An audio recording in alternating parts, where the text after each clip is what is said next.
propose une chose, c'est que les gens sont en train de finir de se connecter tranquillement et du coup, on va pouvoir attaquer notre petit webinaire ce soir. Donc, Très on a bien. prévu de parler du digital à 360 degrés. Non pas 90, non pas 120, non pas 170, mais Mais 360. 360 degrés. Exactement. Alors en fait, l'idée, c'est quoi? C'est en fait, à la suite d'une discussion un petit peu avec Astem, on s'est dit, bon voilà, il y a un moment où il faut faire un petit peu un panorama de ce qui se fait dans le numérique. Donc c'est ce qu'on va essayer de s'efforcer de faire pour vous ce soir. C'est de vous donner une vue, justement, un joli panoramique de ce qui se peut se faire dans le dentaire. Donc, du coup, vous avez, pour votre plus grand plaisir, ma présence et surtout celle de notre ami Samuel Maurice, qui est encore au travail en direct du labo. C'est ça, je ne me trompe pas, hein? De la cuisine du laboratoire. Eh ben, ça, c'est bien. Donc, du coup, Sam, toi, je présente hein, pour ceux qui du coup, Très bien. te connaîtraient pas. Donc, toi, tu es prothésiste, c'est ça, C'est à ça. Guingamp, enfin à C'est Ploumagoire ça. pour être C'est ça. précis. Donc, je suis prothésiste dentaire au laboratoire Harvard Prothèse Dentaire et je suis responsable de toute la partie numérique, donc conception et fabrication CFAO. Ensuite, dans le laboratoire, il est divisé en plusieurs secteurs, donc une partie conjointe, adjointe et une grosse partie manuelle. Mais aussi, moi, je suis vraiment en charge de toute la partie 3D. D'accord. Est-ce que tu peux parler un peu moins vite, Sam? Parce que même moi, j'ai du mal à te comprendre. Merci, mon Sam. Eh bien, Donc, ça, je comprends. Donc parfait. voilà, Et je puis, vous alors, répète, donc, pour ceux qui n'ont pas entendu. Donc moi, je suis en charge de toute la partie numérique au sein du laboratoire, donc tout ce qui est développement, conception et surtout fabrication. Donc je suis en charge de chapeauter un peu mon équipe de fabrication, de design. Et derrière, on a d'autres personnes qui sont vraiment en prothèse conventionnelle pour tout ce qui est stratification et adjointe et esthétique. Donc nous, ce qui est ok. intéressant, c'est qu'on vient lier vraiment le numérique, la technologie avec le travail manuel. Et c'est ça qui est intéressant. Comme dirait notre ami Julien Montenero, c'est digital by hand. C'est ça. C'est ça. Digital à la main quand 50% même. numérique, 50% numérique, 50% à la main. Perfect. Bon, et puis alors moi, pour me présenter, ben, moi je suis le docteur Thibaut Casas, donc je suis chirurgien dentiste dans cette très jolie bourgade qui est Orvaux, qui jouxte cette très belle ville de Nantes en Loire-Atlantique. Et je pense que la plupart d'entre vous ont déjà eu l'occasion de me voir sur des webinaires lors de ce premier confinement qui a été fortement épatant. Donc, du coup, revenons à nos moutons, mon petit Sam. Donc, Allons-y. it's all about data. Effectivement, le digital, en fait, aujourd'hui, c'est la guerre de la data. C'est-à-dire qu'en fait, on va collecter des données de nos patients, des données en fait en deux dimensions, des données en trois dimensions, des données en quatrième dimension, on va le voir avec le mouvement, des scans faciaux, des cone-beams, des empreintes intraorales. Et en fait, l'objectif de tout ça, c'est de mettre tout ça dans un mixeur, enfin plutôt dans un système de calque, on va Serveur. dire. Un serveur aussi, bien sûr, pour les stocker, mais disons qu'en fait, pour les assembler entre elles, je voulais plutôt dire. De manière à arriver en fait à la création d'un avatar de notre patient. De manière à ce que aussi bien nous, chirurgiens dentistes, que toi, Samuel, prothésiste dentaire, eh ben, Laboratoire. on puisse travailler sur le cas avec en fait les différentes couches de tout ça. Donc là, c'est ce que je vous ai mis en fait sur cet écran-là. Globalement, voilà, c'est un patient chez qui on a fait un face scan, chez qui on a fait des scans intraoraux, chez qui on a fait ensuite c'est toi qui me l'avais fait d'ailleurs, ça, un Mhm. mock-up. On avait fait un cone aussi. Tout ça est matché en fait dans le même référentiel spatial. Et ça, en fait, là, pour le moment, on s'arrête à de la 3D. Et vous allez voir qu'en fait, aujourd'hui, on vient introduire une dimension supplémentaire qui est le mouvement, en fait, la quatrième dimension. Tu as remarqué cet élégant clin d'œil quand même à Avatar qui était non négligeable. James Cameron, qui nous revient. Exactement. Et donc, du coup, on en revient en fait à la classique chaîne numérique que j'ai spécialement pour cette conférence redesignée, puisque la slide, vu que je l'avais, je pense, présentée environ une vingtaine de fois, et il a été le temps quand même de changer un petit peu le graphisme, même si le contenu est le même. On a toujours ces trois strates. La première étape qui est l'étape d'acquisition, justement la collecte de toutes ces données, des data. Donc, c'est le cone beam, c'est éventuellement le scan de laboratoire, là, je vous l'ai mis en bas. Je ne sais pas, Sam, si on voit ma souris bouger quand je fais ça. Oui, on voit le face scan On voit. zirconium. Ah, voilà. Il y a aussi, par exemple, donc un scanner facial un peu plus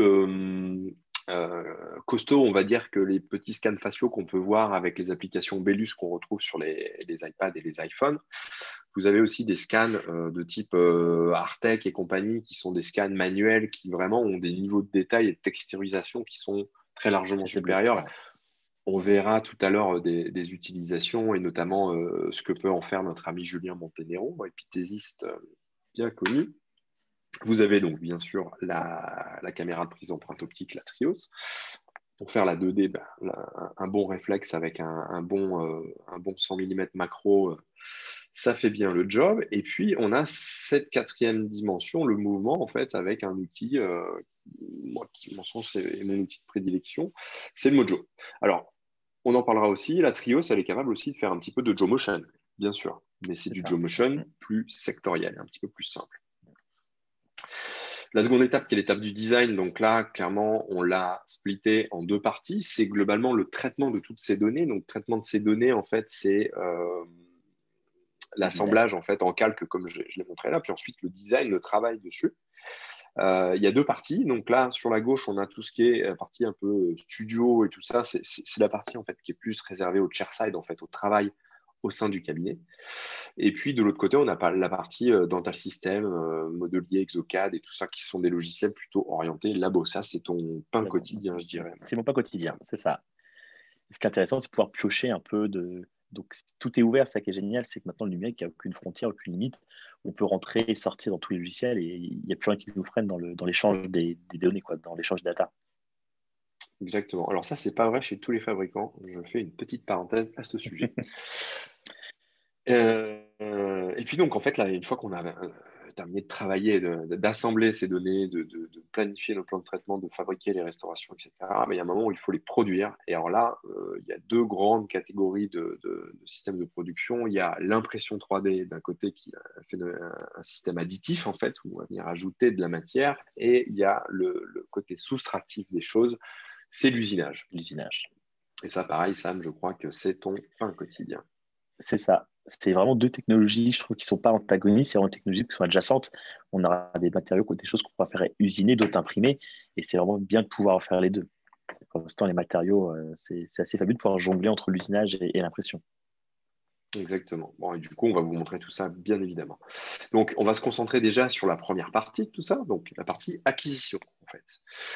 Et on va partir, en fait, de la 2D pour aller jusqu'à la 4D, puisque, en fait, au final, c'est le but ultime de tout ça. Alors, aujourd'hui, faire des photos, en fait, au cabinet, ça devient quasiment indispensable, je pense, ne serait-ce que pour communiquer déjà avec son labo de prothèse. Je ne sais pas, toi, Sam, si du coup, tu reçois beaucoup de photos pour les gens même Oui, non équipés de digital. c'est ça. Ouais. Si. On reçoit beaucoup de photos par mail, par SMS, par MMS. C'est vrai que c'est un outil de communication. Même nous, la modélisation 3D, c'est devenu maintenant, dès qu'on a un doute, on doute plus et qu'on peut vraiment communiquer facilement avec le praticien, même avec le patient, sur des projets esthétiques, prothétiques. On envoie des HTML, des prévisualisations 3D, et les praticiens peuvent les manipuler directement au cabinet. Et là, on a vraiment un échange si on voit tous les deux la même chose en même temps. Et là, au niveau de la communication, on gagne vraiment en efficience et on voit la même chose tous les deux. Et il n'y a plus de doute, quoi. C'est vraiment fabuleux comme échange. Exactement. Et alors, donc, du coup, en fait, photo 2D aussi, ça nous sert à faire des planifications. C'est bien souvent, en fait, le point de départ en fait, d'un plan de traitement. Ça fait partie de la collecte de données, mais par exemple, ici, ça, c'est un exemple qui a été traité avec SmileCloud, où pour cette patiente, en fait, on avait on a commencé l'étude esthétique en fait comme ça, avec une photo 2D et avec l'intelligence artificielle de ce logiciel-là qui, globalement, en plaçant des points de repère, nous a généré une bibliothèque dedans et un rendu, on va dire, photoréalistique de notre objectif thérapeutique, je serais tenté de dire, et la genèse d'une bibliothèque 3D correspondant à la morphologie, à la forme en fait des dents qu'on souhaite utiliser. Et cette bibliothèque dedans, ces images-là, avant, après et la bibliothèque dedans, en fait, Sam, moi, ça, je te l'envoie directement, accompagné du reste des données. C'est, on va dire, la première strate de notre réflexion. Là, sur la photo 2D, on a vraiment une morphologie, on a un design dedans qui est converti en 3D, en STL, et c'est ce STL qui va devenir, qu'on va adapter aux préparations, qu'on va adapter à l'empreinte. Et ça se fait vraiment très facilement. Le challenge, quand même, Sam, il faut être d'accord, c'est la transposition justement de cette Mm. 2D vers la Et la 3D. 3D. C'est toujours en fait une petite approximation et c'est encore un petit chaînon qui est pas tout à fait résolu. On est d'accord. Mm, mm, mm. C'est vrai qu'il y a sur une photo 2D et 3D, on a toujours un problème de distance et de distorsion et de focale. On n'est pas forcément à la même échelle. Et c'est là que ça devient assez technique de mettre chez les deux. On est d'accord.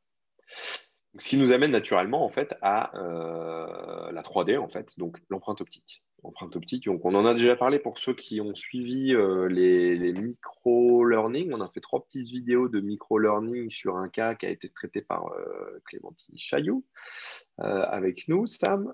C'était lundi, ça a été diffusé. Je ne sais pas si c'est disponible en Oui, replay, mais enfin, oui, c'est où on disponible en expliquait replay. vraiment step by Merci. step.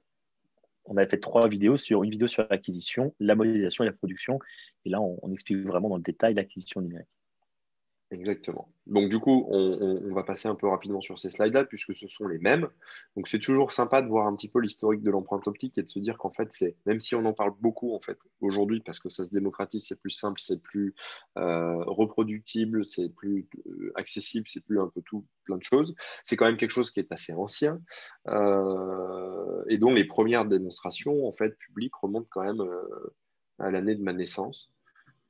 Et je l'avais déjà dit lundi, de toute façon, c'était une semaine avant que je naisse, hein, puisque c'était, si je ne m'abuse, le 22 septembre 83, dans des entretiens de garantière, que François Duret a fait la première démonstration de ça. Et c'est toujours assez marrant de voir l'interface graphique, le maillage, le mesh, en fait, qu'on pouvait avoir à l'époque.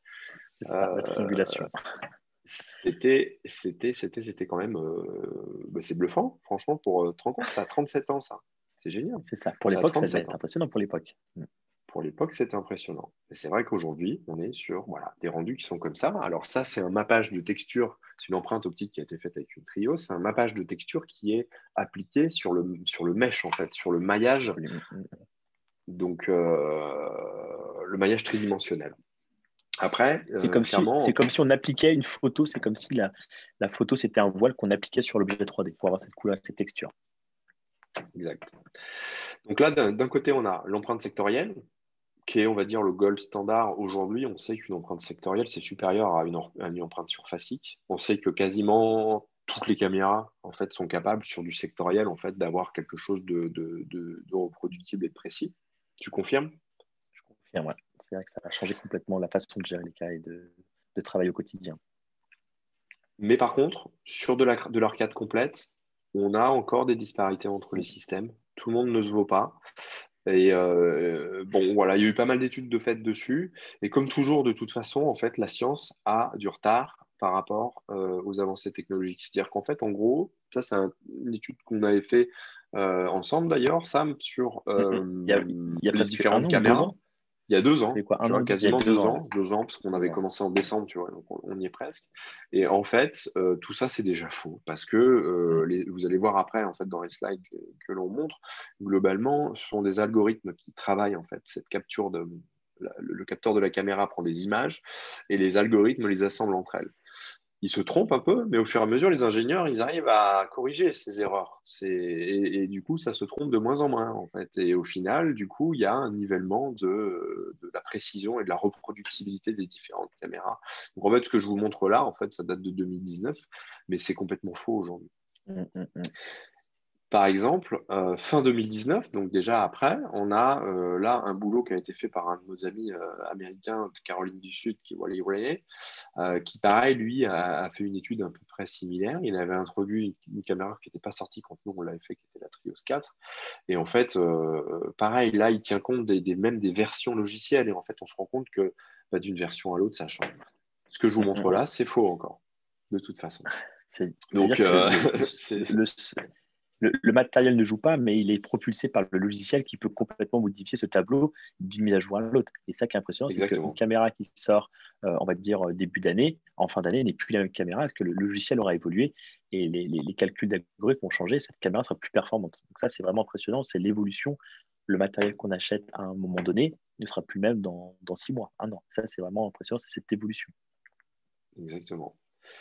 Exactement, et on le voit par exemple chez certaines boîtes comme Medit, qui du coup, c'est vrai, ont une puissance de Mm, mm, développement mm. ces derniers temps qui sont incroyables. C'est vrai qu'ils partent de loin, mais du coup, ils arrivent vite quand même. Voilà. Après, voilà, ça mériterait d'être analysé. Bon, on en refera une autre, de toute façon. C'est prévu pour le début de l'année prochaine, mais une étude de ce type-là. Mais c'est sûr que les résultats seront complètement différents de tout ça. Mais encore une fois, je pense qu'entre le moment où on fera les essais et le moment où ce sera publié, bah, il y aura Il y aura déjà une eu des différence. évolutions. C'est clair. Alors, pour rappel, à gauche, vous avez le fonctionnement d'un scanner intraoral, l'IOS, et de l'autre côté, c'est le fonctionnement d'un scanner de laboratoire. C'est important de comprendre comment fonctionne une caméra de prise d'empreinte optique parce que on peut maîtriser en fait la distorsion de ça. Une caméra de prise d'empreinte optique, ça prend de nombreuses images comme ça qui sont assemblées, comme je disais tout à l'heure, grâce à un algorithme. Et donc en fait, on peut se tromper en fait et orienter la caméra vers encore plus d'erreurs si on utilise un chemin de scannage qui n'est pas adéquat. A contrario, un scan de labo, lui, il a une grande focale, il a une grande image. Une focale fixe. Une Euh, focale qui est fixe. Avec une focale qui est fixe en plus, exactement, et du coup, il a moins d'images à assembler, donc il y a moins d'erreurs. C'est pour ça que c'est le gold standard en termes de distorsion. Et c'est pourquoi le chemin de scannage en fait, à utiliser avec une caméra de prise d'empreinte optique, il est hyper important. Elles n'ont pas toutes le même besoin de chemin de scannage, et c'est important, je pense, quand on s'équipe, de vraiment bien se renseigner pour savoir quelle est la meilleure façon d'utiliser sa caméra. Et encore plus sur les arcades complètes. Complète. Celle-là, on l'aime bien, Sam. C'est l'échelle des tailles. Mm, Ça, c'est important aussi. C'est-à-dire que tout mm. à l'heure, on voyait qu'on était sur des caméras qui se battent. Aujourd'hui, on est plutôt entre 25 et 35 microns, on va dire, de bataille. N'oublions pas qu'une bactérie, c'est 1 à 20 microns, une cellule 1 à 100 microns. Et quand le labo reçoit votre empreinte, le premier truc qui est fait dans le logiciel, c'est d'ajouter un spacer, L'espacement. un espacement. Et cet espacement, il fait 100 microns. Donc c'est sûr que sur une restauration d'une pièce prothétique comme un mannelet, comme une couronne, comme quelque chose comme ça va avoir peu d'impact. Par contre, c'est vrai que sur des reconstructions implantaires, là, oui, il va y avoir un impact parce qu'il y a très peu de tolérance. C'est ça. C'est-à-dire que le petit espacement qu'on aura, on va perdre en passivité. C'est ça. On va décaler légèrement de quelques microns la position des implants et là, on peut créer de la problème d'empactivité. Donc du coup, voilà, donc ce qu'on dit, dans la majorité des cas, bah ouais, la guerre des micros, en fait, ça n'a plus vraiment lieu d'être parce qu'on sait qu'on a des caméras qui vont petit à petit arriver à se lisser parce que voilà, de toute façon, c'est inéluctable. Mais par contre, il y a quand même des choses qui changent, qui sont encore, on va dire, discriminantes et qui ont un impact, je pense, sur le choix en fait du matériel et c'est l'ergonomie en fait, l'ergonomie et de la caméra et l'ergonomie du soft qui va derrière. Parce qu'on peut avoir une très bonne caméra, mais qui du coup peut être grosse, lourde, encombrante, pas pratique dans des espaces réduits, et un logiciel qui est un peu lourdingue et compliqué. Et à Fastidieux, ouais. contrario, on peut avoir des.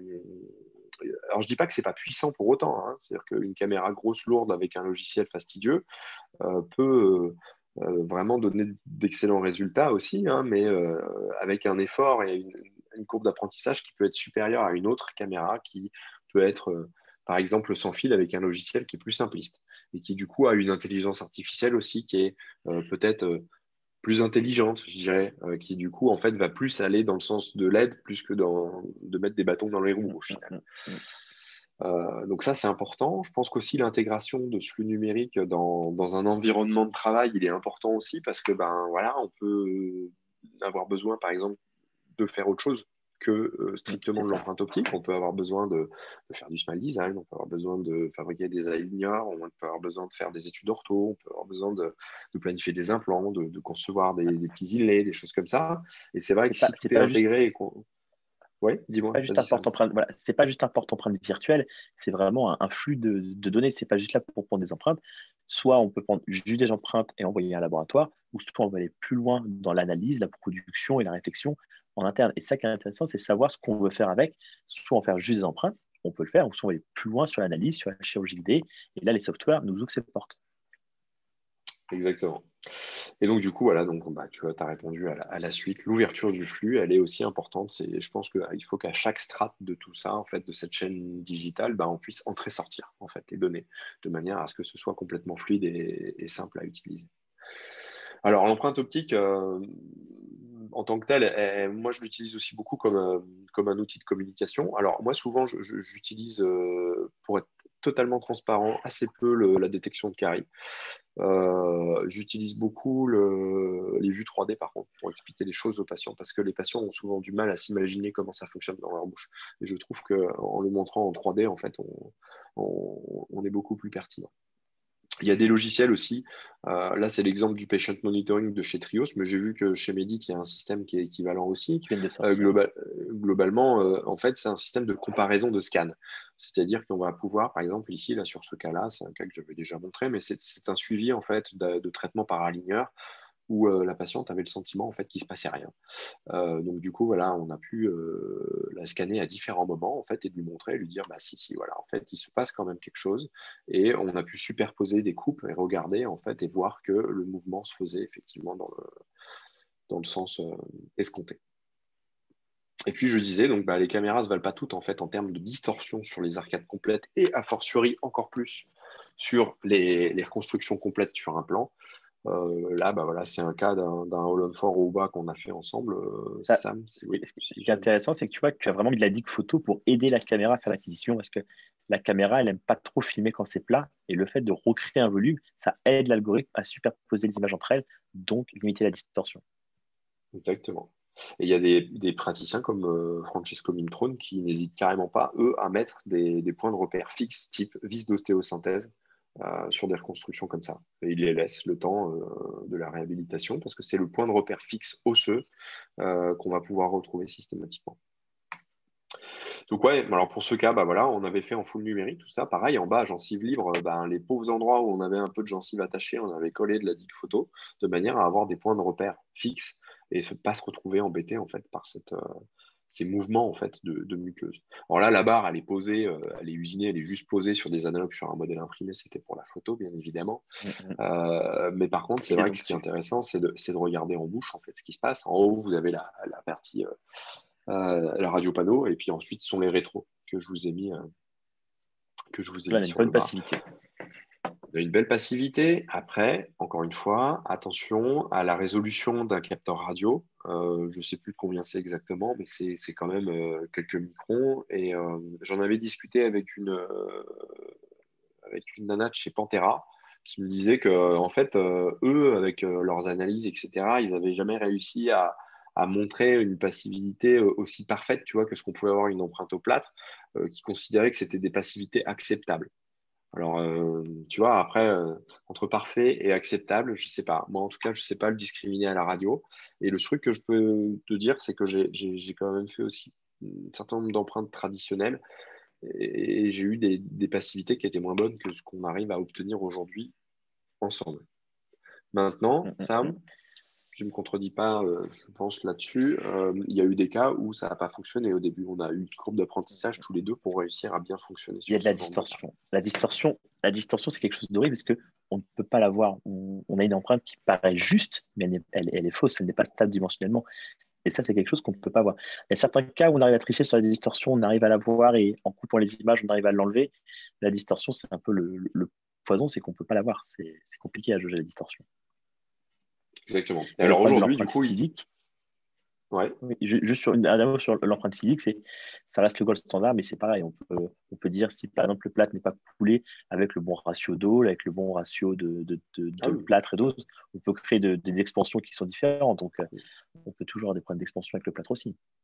toutes les techniques, je pense, ont leur limite. Un truc qui paraît assez prometteur, mais que je n'ai pas testé encore, c'est le pic dental. Le pic dental, c'est en fait Mm. comme des petits drapeaux en fait, qui sont repérés par une caméra externe, un peu comme un Mojo, en fait, une caméra externe. Et en quelques clichés, quelques secondes, en fait, on va enregistrer la position immédiatement des 4 ou des 6 implants en bouche. Et tout ça vient se remétier sur une empreinte optique de la muqueuse, pour le coup. Mais par contre, la position serait meilleure sur ce genre de choses. Moi, j'ai pas essayé ça. J'ai pas le recul de ça. Alors ensuite, tout à l'heure, je parlais d'intelligence artificielle. Oui, de plus en plus de caméras ont des algorithmes d'intelligence artificielle qui permet notamment d'enlever le doigt qui passe, le miroir qui passe, la langue, le bout de joue La et des trucs joue. comme ça. Mais certaines, en fait, intelligences artificielles sont plus artificielles qu'intelligentes, malheureusement. Et on se retrouve, par exemple, sur des cas comme ça où on aurait souhaité numériser parfaitement un crochet, bah, avoir le crochet qui disparaît parce que la caméra voit ça comme un reflet qui brille et puis elle le dégage systématiquement. Pareil, sur les copies de prothèses complètes comme ça, toutes les caméras n'arrivent pas en fait correctement à venir enregistrer, se retrouver en fait entre l'intrado, l'extrado, etc. Et on se retrouve avec des superpositions, des plicatures de choses et des déformations. Donc c'est Ça se des voit, ça choses fait des pareilles plis dans les images. Les images ne se superposent en lieu de se fusionner. Voilà. Donc du coup, voilà, toutes ces petites choses-là font que globalement, même si on a une grande similitude en fait de résultats sur des secteurs assez courts et sur la majorité des cas possibles traitables en fait avec l'empreinte optique, quand on commence à taper un petit peu dans les coins et dans les choses un peu plus particulières, comme c'est duplication de prothèses, comme c'est holon quelque chose sur un plan, comme c'est scan de crochet pour faire des trucs, des prothèses à ajuster en dessous, des choses comme ça, eh bien, certaines caméras vont se démarquer d'autres, en fait. Et voilà, permettre d'être un petit peu plus pertinentes sur certaines choses. Alors après, c'est vrai qu'elles n'ont pas toutes les mêmes budgets non plus. Enfin, je pense que c'est une équation qui n'est pas simple hein, aujourd'hui. Dire quelle est la caméra qu'il me faut aujourd'hui, c'est pas forcément simple à voir. Je pense qu'il faut vraiment bien dresser la carte des besoins, discuter avec le labo avec lequel on travaille pour pouvoir en fait choisir quelque chose qui soit pertinent pour l'activité actuelle, mais aussi l'activité future qui est envisagée avec ça. D'accord, Sam? Tout à fait. C'est vrai que tous les laboratoires n'ont pas, nous on a la chance au laboratoire d'être équipés de tous les systèmes pour recevoir tout type d'empreintes, mais c'est vrai que c'est un coût et tous les laboratoires ne peuvent pas avoir tous les logiciels. Tu reçois combien d'empreintes C'est, journalières c'est, ou mensuelles? C'est variable, mais tu as une grosse moyenne, tu as une idée un peu, non? ouais, entre 70, 90 et on peut pousser à 100 les grosses journées. Donc tout système Mhm. confondu. Donc c'est vrai qu'on est vraiment Ouais, maintenant spécialisé dans l'empreinte numérique. Et on reçoit, on peut dire, 70% de notre production est en numérique et 30% avec empreinte physique. d'accord. Et c'est une tendance qui va en diminuant? Ah, donc là, ça s'accélère de plus en plus. Enfin, en diminuant, c'est-à-dire de moins en moins de physique, c'est Oui, ça que je veux de dire. moins en moins de physique, de moins en moins de physique Ok. et de plus en plus d'empreintes numériques. Donc c'est quand même confort et c'est vrai que c'est agréable de travailler en numérique. Il n'y a plus de plaques, plus d'étapes polluantes, plus de tirage, plus de problèmes d'occlusion. C'est vrai que ça a complètement nous changé notre façon de travailler. Tu es d'accord, Ok. toi qui as vécu Ah qui as travaillé ben en. oui, oui, oui, mais ça, j'en avais déjà parlé dans le petit topo qu'on avait fait sur l'efficience. Et effectivement, c'est surtout le gain de temps, en fait, moi, précision, reproductibilité, gain de temps. Hein, voilà, clairement, Maintenant, ça crée une dépendance au numérique, par contre. ouais, et c'est quelque chose d'important, justement, cette dépendance au numérique. Tu fais bien d'en parler parce que, au final, quand on commence à avoir tous les systèmes, on va continuer d'avancer là sur les systèmes d'acquisition et tout ça, mais plus on a de technologie en fait dans nos cabinets, il faut bien imaginer que l'alginate et le porte-empreinte, même si l'assistante qui habituellement mélange l'alginate, eh bien, elle tombe malade, bon, on est quand même capable de mélanger et de faire un porte-empreinte. Hein. Mais les caméras, les logiciels et les machins sont soumis aux aléas informatiques de toute façon, quoi qu'il arrive, même s'il y a peu de problèmes. Enfin, après, sur les systèmes que moi je connais, il y a peu de problèmes. Le jour où il y en a un, tu as envie d'avoir un système, un SAV, en fait, si tu veux, un support Mm, qui mm, soit au mm. taquet, quoi, qui puisse tout de Ah, je suite sais te ce que tu veux dire. dépatouiller du problème, quoi, parce que voilà. Et clairement, c'est vrai que pour en revenir à Astem qui nous a invités ce soir à parler dans cet auditorium virtuel pour cette Dental Week, moi, je leur tire mon chapeau quand même parce que il y a une réactivité en fait qui est assez bluffante quand même. Quand il y a un problème, c'est dans quelques minutes que la connexion au TeamViewer se fait pour le résoudre et c'est quand même chouette. Mm, mm, mm. Voilà, Tant mieux. cette petite Que nous, parenthèse. c'est pareil. Nos laboratoires, dès qu'il y a une machine qui ne tourne pas ou quoi que ce soit, ça décale toute notre prod et c'est un constat, on Bah, est tellement dépendant que le SAV, c'est très très important et ça crée cette dépendance. Et quand ça marche plus, on est dans un état de panique. C'est un état de panique, quoi. On peut plus produire. Donc, c'est compliqué pour nous comme pour toi au cabinet. ah bah ouais, ouais, on est dépendant, clairement. Et le pire, tu sais, c'est quoi? On est dépendant de Windows. Et ça, je déteste parce que la plupart du temps, quand il y a un problème, je vais te dire, c'est C'est une Windows. mise à jour de Windows. Mm, Et mm, mm. tu t'arrives le matin, tu sais, ça te marque votre ordinateur a été mis à jour. Et là, tu fais, merde, mais j'ai rien Oh demandé, non. moi. Et je pense que les gens de chez Astem savent quand il y a une mise à jour Windows parce que je pense que le taux d'appel doit être énorme le jour des mises à jour Windows. Ouais, bah oui, de toute façon, oui, ça c'est clair. Bon, alors, revenons-en à nos moutons, mon petit Samuel. On s'égare, là, quand même. Donc, on est toujours dans cette Un première petit peu. partie de la collecte de data, parce qu'en fait, donc, on a parlé de la photo L'acquisition. en deux dimensions, des travaux qu'on peut faire dessus, et de la communication avec. On a parlé de la 3D, 3D intraorale avec donc le scanner, les caméras optiques. Et puis, on va parler maintenant du CodeBeam.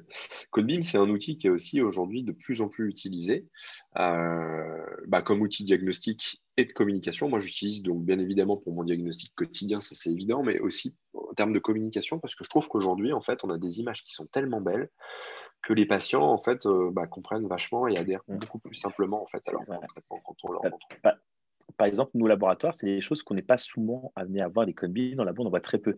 Et c'est vrai, quand tu as commencé à voir le X1 et qu'on a vu ensemble les coupes, même moi qui n'ai pas l'habitude de voir des plans 3D, et ben, on comprend facilement grâce à ce niveau de finition et de texture. Ouais, c'est ça. Bah là, tu vois, j'ai mis une petite rétro-alvéolaire, en fait, pour comparer en fait la qualité d'image d'une rétro et de ce qu'on sort sur un code BIM. Mm. C'est vrai qu'aujourd'hui, on arrive à des niveaux, c'est quand même assez bluffant.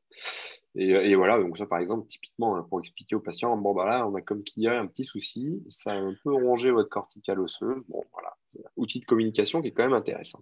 Mais pas que, parce qu'en fait, outil de planification aussi, bien évidemment, à condition d'avoir la suite logicielle qui va bien derrière sur des cas complexes, mais sur des cas aussi hyper simples du quotidien où en fait, très simplement, on va pouvoir faire la planif et pourquoi pas générer le guide chirurgical et le rapport chirurgical C'est vrai, moi, qui je vois va dans mon avec. activité, je vois dans mon activité l'impression de guide chirurgical, ça a pris un essor, c'est énorme. Avant, on en imprimait 5 par semaine, maintenant, c'est 10 par jour. Donc, ça a pris un essor et ça s'est vraiment démocratisé.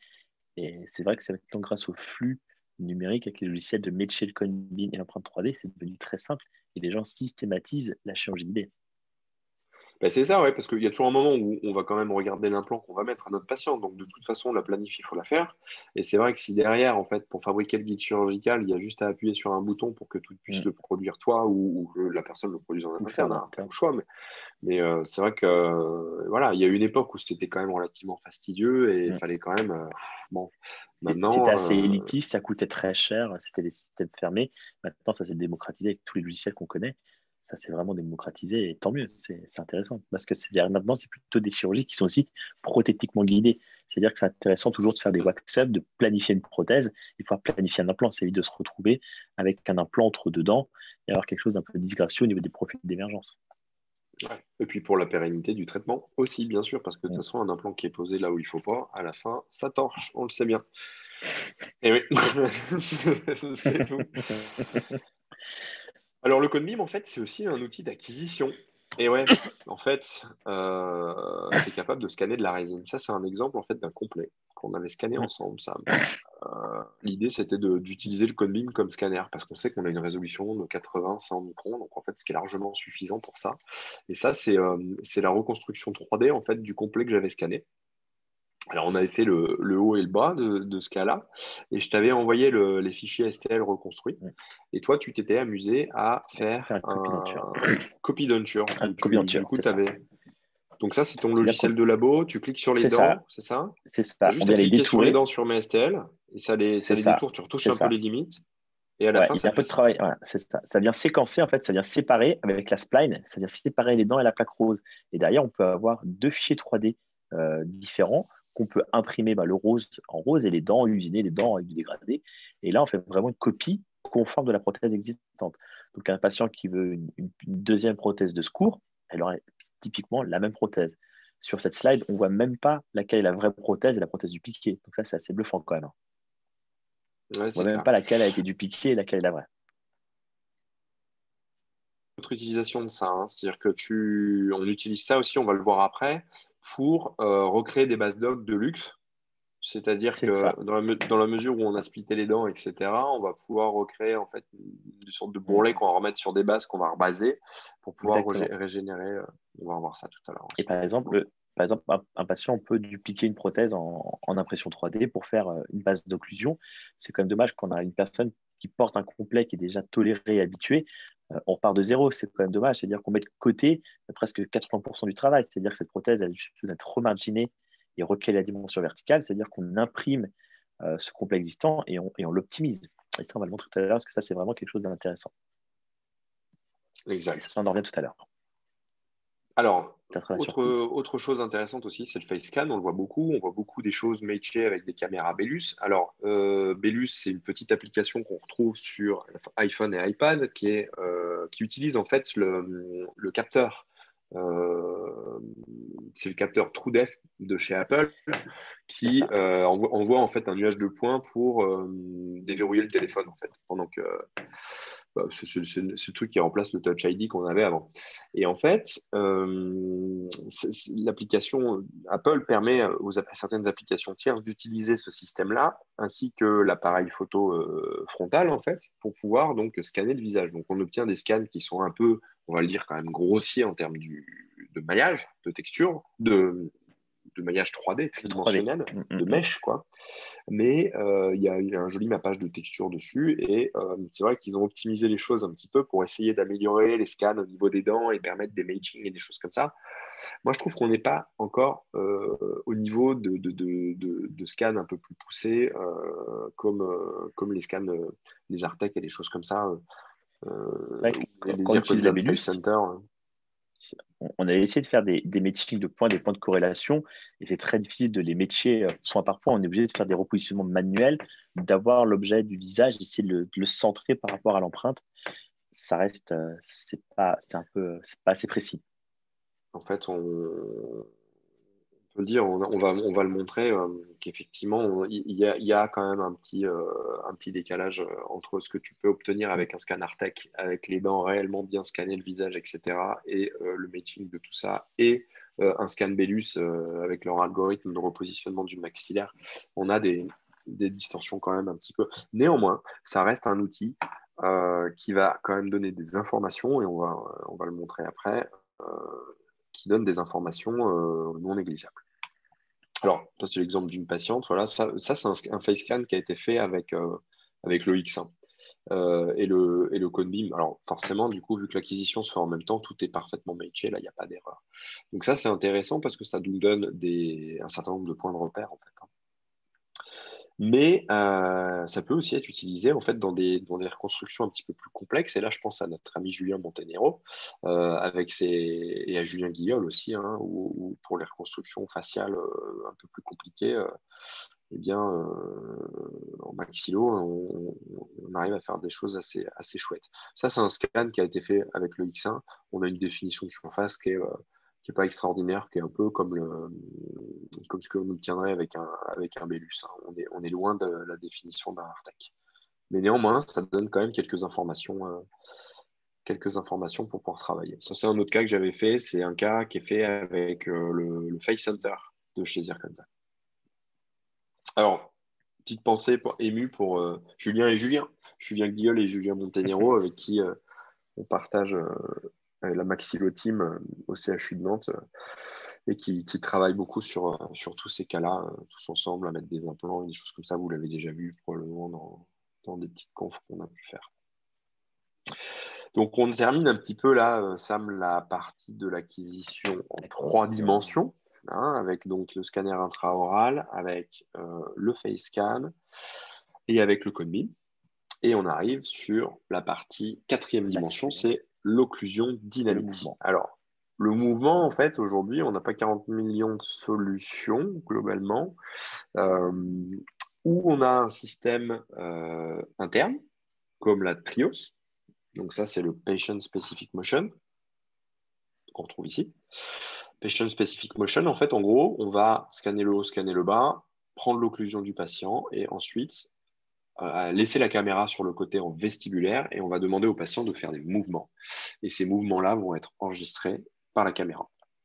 Tu reçois beaucoup, ça, des choses comme ça, Sam, ou Ouais, pas? de plus en plus, ouais. Donc, quand on de plus reçoit en ce genre de plus. mouvement, on est obligé de rester sur un flux 3 chèques. Ce mouvement n'est pas exportable sous Exocad, par exemple. Ça ne génère pas un XML. Ok. Donc ça, moi, je trouve ça intéressant pour un cas comme ça, par exemple, tu vois. Ouais, c'est Typiquement, intéressant. là, tu vas avoir une équilibration fonctionnelle, en fait, des petits onelets. Bon. Mm. Et là, j'ai activé la vue coupe pour ce cas-là. C'est vrai que bah voilà, Ça se c'est fait toujours tout mieux seul. qu'une occlusion statique. C'est toujours mieux qu'un articulateur virtuel avec des données lambda qui, du coup, va faire une équilibration, on va dire, avec des données standards et pas Standard, les ouais. données réelles du patient. Donc là, ça a du sens, je trouve, pour ça. Donc Et là, ça se fait ce plutôt petit bien, cas, tu vois.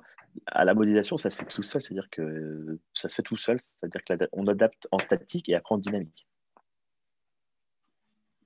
donc voilà, le cas usiné, ensuite, voilà, non maquillé, ça c'était brut d'usinage.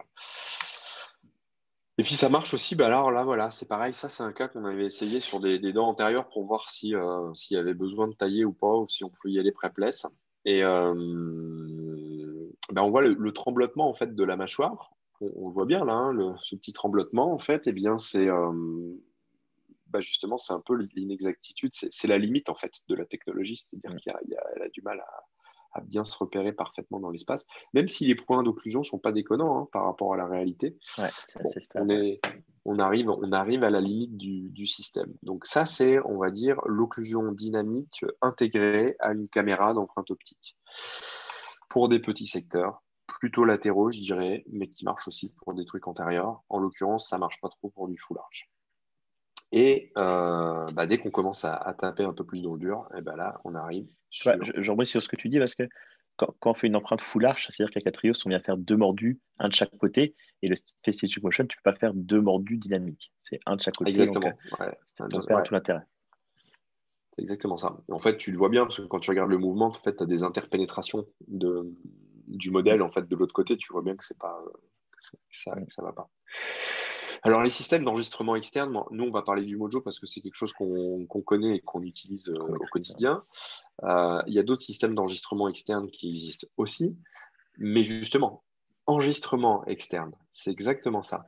Là, le Mojo, c'est plus qu'un système d'enregistrement externe. C'est que oui, on va enregistrer ce qui se passe, les mouvements réels de la mandibule du patient, mais c'est un logiciel aussi d'analyse précise de l'occlusion, ça c'est sûr, et un logiciel aussi de modification en fait de la dimension verticale. Et on va le montrer ça dans un cas 1. Ça fait arc facial aussi, hein, ça, on est d'accord? C'est ça, on est d'accord. Ouais. Et c'est intéressant, c'est qu'on modifie les données spatiales des scans. Et ça, c'est intéressant, on va pouvoir le montrer. C'est qu'on modifie les DV, on va modifier les DV, et après, on va sortir les empreintes dans cette nouvelle DV. Et ça, c'est vraiment chouette. Donc toi, tu vas travailler ensuite avec la nouvelle dimension verticale qu'on va Mm. avoir définie dans le C'est ça, logiciel Mojo. Et tous les mouvements fonctionnels du patient réel sont recalculés à la volée par l'algorithme de manière à ce que tu puisses ensuite équilibrer avec cette nouvelle exactement. dimension verticale. OK. Donc, ça, c'est performant. Alors, C'est impossible de du faire coup, ça d'une manière en physique sur un articulateur. Tu ne peux pas faire ce genre de choses. Même si tu fais des clés sur des articulateurs, des pointeaux, tu vas faire des tables incisives, on n'aura jamais cette précision-là. et à contrario, donc d'autres systèmes en fait d'enregistrement brut de l'occlusion, en fait, sans aucun logiciel de traitement derrière, ben c'est pareil, c'est-à-dire que tu vas être obligé d'aller Mm. sur Exocad, de reverrouiller une position sur un mouvement, de réexporter la scène pour ensuite refaire. C'est quand même un peu plus fastidieux du Ouais, coup. c'est ça. Et ce qui est top, c'est que le fichier XML qu'on intègre, on l'intègre à la volée, on l'intègre tout de suite dans le logiciel. Il n'y a pas Techniquement, le flux est très simple quand on importe les mouvements dans le logiciel. Ça se fait d'une facilité, c'est assez enfantin. Bon, de toute façon, tu vas nous le montrer parce qu'il y a les vidéos après, C'est ça. si je ne m'abuse. Donc, du coup, le Mojo, c'est quoi? C'est un petit carte avec un ordi, c'est ça. Ce qu'on voit, c'est un écran tactile all-in-one, et vous avez une caméra. Caméra de métrologie, on va dire, industrielle, enfin, une double caméra. On dirait un petit bonhomme, un peu, un petit E.T. un peu. Et ensuite, vous avez un casque qui est fixé solidement sur la partie fixe du crâne au niveau du front. On va le voir sur l'image d'après. Vous avez une petite fourchette qui est collée sur les dents mandibulaires, enfin, c'est les dents et la muqueuse, hein, globalement, de manière à ne pas venir en interférence avec pendant tous les mouvements en fait, qu'on va demander au patient. Et on a un autre outil qui ressemble à un sceptre royal. C'est le tali. Une Le couronne et un tali, en fait, sceptre. Exactement, tu vois, c'est très. Ouais, je n'avais pas vu ça comme ça, mais ouais, c'est assez princier comme système. Et en fait, le Tally, c'est un petit outil pareil qui a des capteurs en fait qui sont vus par la caméra et qui permettent de définir au départ en fait la position des deux condyles, la position du point sous-nasal et 4 points de référence spécifiques à la mandibule qu'on aura définis sur les modèles 3D. Parce que le Mojo, en fait, c'est un logiciel c'est un système qui travaille avec les empreintes numériques réelles du patient. C'est pas une modélisation. Il y a d'autres systèmes qui travaillent avec des modélisations, c'est des petits avatars en fait qu'on voit bouger. C'est pas les vrais modèles du patient. Là, on travaille avec les vrais modèles du patient. Donc voilà, en fait, en gros, le système en place. Donc la fourchette collée avec le petit clip, le petit papillon, le casque sur la tête. Moi, j'utilise du truc de chez GC là, qui est dual, qui est parfait parce que du coup ça dure si vite à la lumière. J'aime bien. Et puis donc là, on a fait une petite vidéo. Alors, c'est une vidéo qu'on a montrée aussi lundi où on voit Clémentine qui s'affaire à installer la fourchette. Voilà, exactement. Une bonne bousée de résine. Tac. En fait, ça se fait assez bien. Donc ça, c'était son tout premier Mojo. Hein. Dans le petit webinaire, vous pouvez le revoir en replay, hein, celui de lundi. Son tout premier Mojo. Alors voilà, moi j'utilise un truc dual parce que j'aime pas attendre, donc comme ça va plus vite. Et là voilà, elle s'est organisée pour que ça colle et sur les dents et sur la muqueuse, mais que ça ne vienne pas interférer dans les mouvements d'occlusion en fait, hein, qu'on va avoir à faire. Optragate, c'est pratique aussi pour pouvoir bien coller tout ça. Et puis une fois que ça a été mis en place, et bien du coup, on va pouvoir installer le petit papillon qui s'appelle le Smile It. Et ce joli petit papillon, hop, il va être repéré par les caméras du Mojo ensuite. Presque synchro avec la vidéo.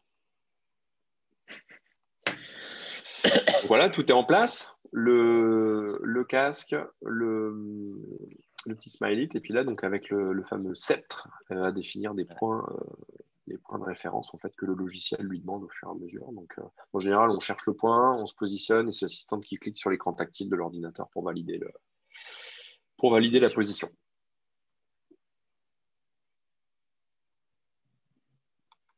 Si je clique, c'est mieux.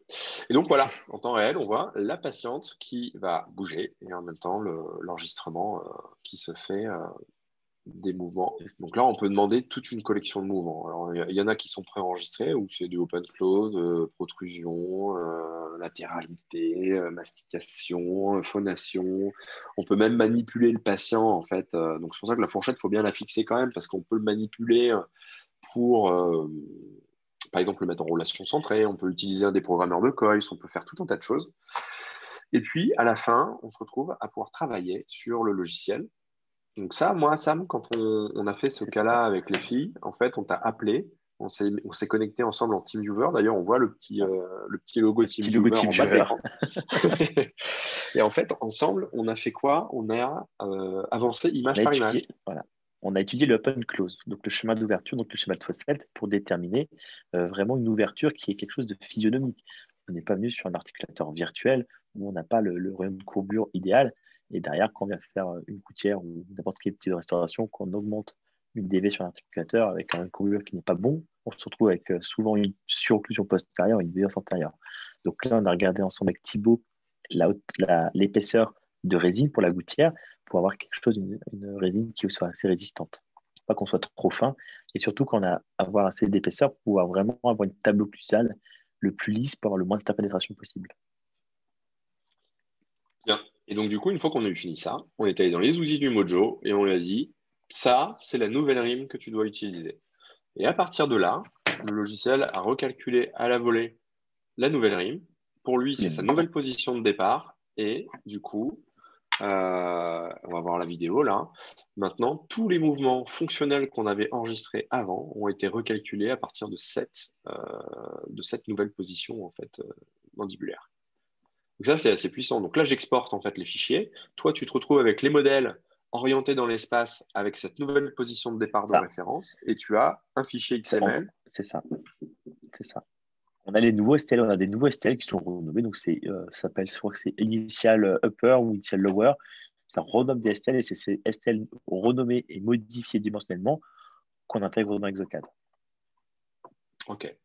Et alors, il y a une autre fonctionnalité aussi. Alors là, je change tous les mouvements là, sur cette vidéo-là, mais je ne sais plus si c'est sur cette vidéo-là où on va générer en fait l'enveloppe fonctionnelle. Parce que tous les Fonctionnel. logiciels en fait ne permettent pas de lire les STL, les XML. Ou XML. le fichier XML, en fait, c'est le fichier qui contient tous ces mouvements, en fait. Tous les logiciels de CAO dentaire ne permettent pas de lire ça. Donc, en fait, l'astuce pour ça, bah voilà, si on le voit ici, on va demander au logiciel de calculer ce qu'on appelle le FGS. C'est l'enveloppe fonctionnelle. C'est-à-dire que c'est la somme de tous les mouvements effectués par la mandibule au cours de nos enregistrements. Et du coup, ça va créer un fichier STL antagoniste à la gouttière. Là, pour ce cas-là, c'était un cas de traitement de gouttière qui va répertorier tous ces mouvements-là. Et c'est ce fichier-là que toi, tu vas pouvoir utiliser comme antagoniste et tu vas équilibrer grâce à ce fichier-là. Je me Et trompe c'est pas, intéressant. c'est ça? Exactement. Exactement. Et ce fichier-là aussi un autre intérêt pour la phonation. C'est vrai qu'on avait vu des cas où on faisait parler des patients et on a appelé une enveloppe fonctionnelle. Et quand on venait faire cette modélisation 3D, je n'utilisais pas forcément ce fichier comme antagoniste, mais comme gabarit, comme ne pas dépasser ce volume fonctionnel pour ne pas gêner la phonation. C'est-à-dire qu'on s'en servait comme un espèce de calque. Et je disais que quand je modélisais mes dents, je ne devais pas dépasser ce calque, sinon j'interférais à la phonation du patient. Ok, bon, ça c'est hyper intéressant. Ouais, effectivement, il y a des choses où tu peux faire pour les blocs antérieurs le speech, justement, de compter de 60 à 70. C'est ça. Et en fait, voilà, donc c'est vrai que c'est plus qu'un outil d'enregistrement, ce Mojo, c'est clair. Et moi, j'aime bien j'ai mis ça parce que ça enregistre en fait les mouvements de la mandibule à 60 images par seconde. Donc ça rigole pas en fait. C'est-à-dire que vraiment, on peut bouger frame par frame, image par image pour trouver en fait des choses. Et notamment, on peut aussi chercher, ça c'est le cas d'un patient qui avait des dents sous provisoire, qui vient me voir, qui me dit on me fait des dents au fur et à mesure dans mon cabinet, je suis pas bien, c'est l'enfer. Est-ce qu'on peut regarder? Bon, ok, on regarde. On fait un mojo, et là, en fait, quand on lui fait faire les mouvements, eh bien, on se rend compte qu'on a un gros problème de symétrisation en fait des contacts. Et là, on voit que voilà, il y a tout le secteur 2 en fait qu'on prend plein la tête et il se passe rien de l'autre côté. Et à un moment, paf, on se retrouve avec à nouveau, je suis allé un peu vite en besogne, avec à nouveau les contacts partout. Donc, c'est un outil aussi d'analyse un petit peu plus fine et on voit que le patient, en plus, il est bien dysfonctionnel, bien comme il faut. Enfin, donc, en fait, moi, j'ai fait simple hein, sur ce cas-là. On lui a dépoté tout ce qui avait été mis et puis ensuite, on lui a mis un déprogrammeur de Cois et on l'a réenregistré au Mojo pour finir le cas. Tu as quelque chose à rajouter, Sam, là-dessus? C'est clair. C'est vrai que c'est un outil, comme tu dis, d'analyse et de conception. Ça veut dire que l'acquisition peut très bien te servir toi à montrer au patient. Et ce mouvement, nous, va vraiment influencer et impacter la conception. Donc, c'est pas juste à l'écran, on a quelque chose qui s'est joli, ça fait un joli mouvement. C'est quelque chose qui impacte et on ferait vraiment ces reconstructions en fonction de ce mouvement. Donc, on a vraiment quelque chose qui est vraiment fonctionnel et qui est reproductible. Et c'est productif, c'est-à-dire qu'on sait ce qui va se passer quand tu vas mettre ça en bouche. Quand tu vas poser par exemple les éléments prothétiques, tu n'auras pas d'équilibration ou des équilibrations minimes. On sait ce qui va se passer. Il y a toujours un peu d'équilibration. Pourquoi? Parce que Les les ligaments. caméras optiques n'enregistrent pas, voilà, exactement. Et la souplesse osseuse et la souplesse ligamentaire. Donc, de toute façon, tu as toujours un petit peu d'équilibration. Ou alors, il faut vraiment avoir de la chance. Ou alors avoir un patient qui est un peu plus tolérant au niveau ligamentaire. Voilà, mais il y a toujours un petit poil de quelque chose à faire. Mais ça reste quand même minime. Voilà pour cette partie acquisition. Et donc, on a déjà envoyé quasiment 1 heure de blabla là-dessus. Hein. J'espère que vous tenez le choc tous. On va aller plus vite pour la fin. Après, c'est que des photos. De toute façon, on n'a plus rien à dire là. Non, je plaisante. Alors, Le design. il reste juste 600 slides. Ça va. Donc, Ça en est à la non, moitié. il en reste un peu moins de la moitié, bien sûr. Non, 40. Allez. Et c'est que des photos de Samuel nu. Et là, une vidéo là. Tu vois, prochaine slide, c'est une vidéo. C'est une vidéo. Donc là, on va parler du design. Alors, design, globalement, il y a deux écoles. Enfin, deux écoles. Non, il y a, on va dire, deux grandes catégories de logiciels. Il y a ceux qui sont plutôt faits pour être utilisés dans des cabinets dentaires, dans des cliniques, dans des choses comme ça, donc utilisés par les praticiens. Alors là, moi, je vous ai mis les Suite Studio parce que c'est ce qui se fait chez Trishep et c'est ce qu'on utilise. Mais il y a aussi les Xoca de Chairside. Voilà. Globalement, il y a aussi ici du CEREC, hein, par exemple. Après, on n'est plus tout à fait dans INAD, le même ouais. type de... Voilà. Et puis de l'autre côté, vous avez aussi tous les soft labos, dans le système Exocad. Et puis, tu as le petit Mesh Mixer qui est là, qui est un petit C'est outil de ça, ça 3D dépanne bien. C'est un bel qui outil, hein. dépanne bien parce que c'est un outil qui répare des fichiers, qui fait tout un tas de choses et qui est quand même assez chouette à avoir. En plus, il est gratos. On peut le trouver sur Internet gratuitement puisque c'est Autodesk qui fabrique ça et c'est gratuit. Donc voilà. Alors on revient au cas de la jeune demoiselle tout à l'heure. Là, en fait, ce cas-là, voilà, c'est typiquement, toi, tu t'es amusé, Sam, amusé, c'est un grand mot, mais globalement, à nous modéliser le Je cas, en m'amuse. fait, et à nous C'est le ça. montrer C'est sur ça. Exocad. Donc C'est là, ça. les Donc modèles là, sont dans leur nouvelle rime. Hein, je te laisse nous expliquer ça. c'est ça. Donc, avec la nouvelle rime, comme explique Thibaut, et tout à l'heure, on parlait de l'articulateur facial, de l'arc facial. Donc là, on voit l'objet, ça représente les plans de référence et ça peut vraiment nous servir de scan d'arc facial pour avoir les plans de référence. Donc là, les mouvements qui apparaissent à l'écran, ce sont les mouvements qui ont été enregistrés. Ce pas des mouvements qui ont été calculés par un articulateur virtuel, mais vraiment des mouvements anatomiques. Donc là, vous voyez, on design notre gouttière, on vient prendre en compte tous les mouvements pour éviter d'avoir le plus d'interférences possible et avoir vraiment une homogénéité occlusale. Sur les forces occlusales sont vraiment homogènes sur tous les mouvements. Donc on a On les vraiment voit quelque par chose de transparence, fonctionnel. hein, d'ailleurs. Hein. Oui, c'est ça. On voit le mouvement, C'est la force du numérique, ça, de voir en c'est transparence un ça. truc que tu ne pouvais pas voir avant dans le plâtre. Tu vois. Et C'est là, ça. c'est mouvement en Tout ce qui est, transparence, c'est top. c'est ça. Faire tout ce qui est coupe. C'est vrai que là, pour des gouttières, c'est assez simple, mais quand on modélise, par exemple, des dents, c'est bien faire des coupes 2D et pour voir le travail des rampes de lancement, quand on fait des occlusions balancées, on peut vraiment voir nos rampes comment modéliser le cuspide, vraiment avoir la bonne position de la cuspide pour avoir des belles rampes, pour avoir des côtés travaillés. Donc ça, c'est vraiment chouette. Et c'est vraiment ça, de travailler en 4D, c'est une autre façon de modéliser. Modéliser en statique, c'est facile, mais modéliser en 4D, c'est vraiment une autre approche morphologique. Et pour vous, c'est génial, prothésiste, parce que tu vois, plus ça va, plus vous vous rapprochez du patient, en fait. Parce que, C'est ça. en fait, quand tu as deux modèles en plate devant toi, c'est difficile d'appréhender tout ça. Alors que là, Et c'est comme tu disais très on bien a. avec l'avatar. C'est vrai l'avatar 3D, c'est vrai que c'est le patient 2.0. C'est ça. Et tu sais qu'Avatar 2 va Donc, bientôt sortir, d'ailleurs. c'est vrai. Donc, alors, ça, Donc c'est là, on est vraiment Exocad. sous Exocad parce qu'on peut intégrer ce XML qui est sorti et généré par le Mojo. Par exemple, là, on va parler de Spin Studio de la suite logicielle 3Chef. On ne peut pas intégrer le XML.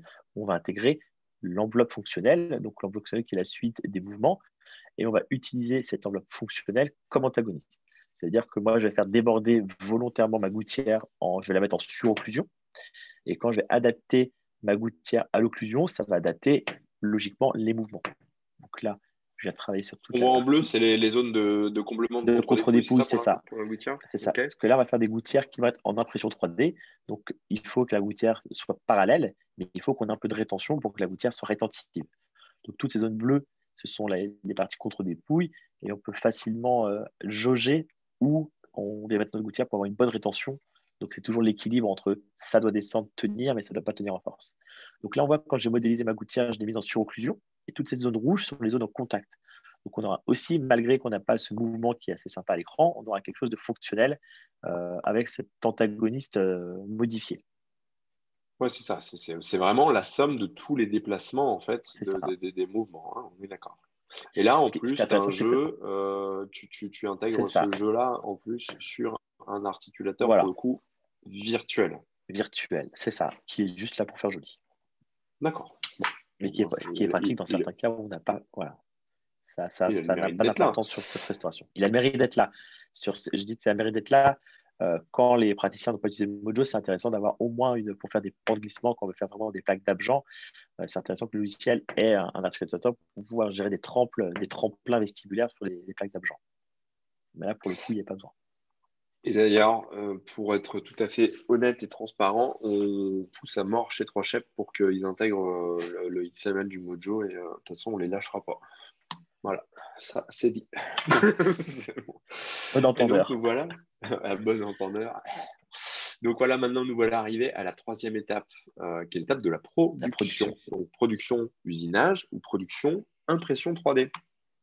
Donc, on va parler un petit peu déjà d'usinage. Alors, moi, pour ma partie, on va dire, voilà, sur la gauche, en fait, on a des machines de cabinet par exemple, la VHF Z4, c'est une machine qui travaille en milieu humide, qui est faite pour usiner de la vitro, qui est faite de vitrocéramique, donc les petits plots, en fait, hein, les choses comme ça. Au milieu, on a la Zirconzan, c'est une machine plutôt orientée laboratoire qui travaille aussi bien en sec qu'en humide et qui est déjà un peu plus dimensionnée parce qu'elle permet de tailler des galettes et des Et, choses comme ça. et elle est Et à très droite, polyvalente, cette machine. Tu sais, ouais. elle est La M1, polyvalente, je ouais, trouve bah, que c'est les machines les plus. Ah, elle est d'une polyvalence, j'en ai une et je trouve que cette machine, c'est un couteau suisse. Tu vois, c'est une machine que je trouve formidable. Tu peux presque tout faire. Du prémisse, des plots, de la galette, du croco, du titane. Tu peux tout faire avec cette machine.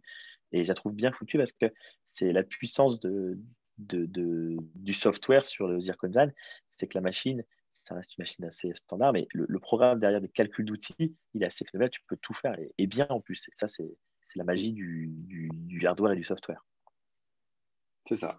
D'où l'intérêt aussi d'avoir des choses en fait qui fonctionnent ensemble. Et c'est le cas par exemple de la VHF Z4 qui du coup est aussi intégrée dans le flux de travail 3 chefs de cabinet et permet en fait assez facilement, un peu à l'image on va dire d'un CEREC, mais globalement c'est un peu ça, de produire ces éléments assez simplement. Après, avec aussi cette possibilité de basculer sur le logiciel, le CAM intégré, qui permet vraiment de faire des choses plus compliquées, comme par exemple de venir usiner un bloc standard plein d'IMAX, de venir créer une couronne transvissée avec le détrompeur pour mettre la Tibèse et tout ça directement dessus, ou des pré-mildes, par exemple. Donc c'est vrai que c'est une machine qui est aussi polyvalente, mais peut-être plus adaptée pour un cabinet dentaire. Et puis à droite, Sam, Ça, il y a la la- grosse Bertha, quoi, et sa cousine, c'est quoi. ça. C'est-à-dire que tu avais la Datron qui était déjà une belle machine, on va dire. C'est Et ça. là, vous êtes parti maintenant sur des Villemain Macodel, c'est les C'est ça. bécanes cuisinent les mécanismes de montre Rolex, quoi. C'est C'est ça, c'est ça. Bah, on a eu la chance avec mon ami Gilles, on a été en Suisse, qu'on a vu la première Villa, parce qu'on a commandé une deuxième, d'aller là-bas. Et ce qui me fait toujours rire, c'est quand les gens qui ne sont pas habitués dans le dentaire voient ce genre de machine, sont toujours impressionnés par la technologie.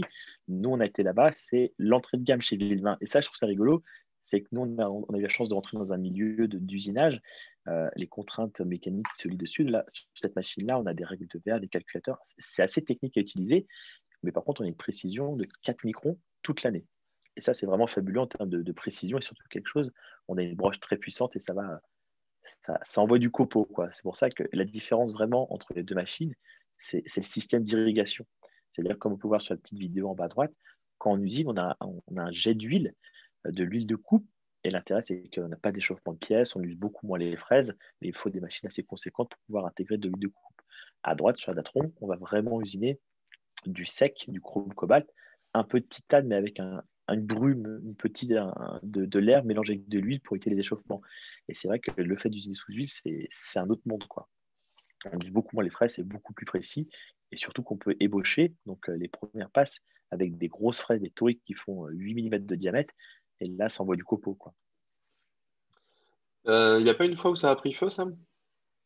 Si, deux fois, plusieurs Voilà. fois, mais bon, c'est les aléas du métier. Ça m'est arrivé sur un Datron. Je me rappelle, on était en ligne un soir tous les deux. Et donc la Datron n'était pas forcément faite pour usiner des gros volumes de titane. Et il y a eu des échauffements autour de la fraise et il y a eu un début d'incendie dans la machine. Et c'est assez anxiogène parce qu'il y avait vraiment des flammes dedans. Et c'était rigolo. Bah, maintenant, Bah, ça tu vois, l'est. ton, Mais ton ça petit faux l'était. plafond là, et le petit faux plafond qui est au-dessus, il est impeccable à mon avis pour un petit départ de feu. Je pense que c'est nickel. C'est ça. Donc là, c'est l'image qui Euh, date un peu parce que maintenant, on a modifié l'aménagement du laboratoire. On a une salle dédiée à l'usinage avec type industriel, avec une climatisation, un sol en béton. Et ça qui est intéressant, c'est qu'on a la chance de rencontrer des gens de l'industrie et qui nous donnent toute leur expertise. Mais c'est vrai que nous, comme je l'explique souvent, c'est que l'usinage, ça reste une partie de la vie d'une dent, ça reste une petite partie, c'est une partie très importante. Mais ce qui est important, c'est l'empreinte, la conception, le parcours, l'usinage et la finition manuelle. Et c'est vraiment un ensemble. C'est vrai que l'usinage, on fait tout, on parle toujours des machines-outils, mais ça représente pour moi 15-20% du travail d'une dent.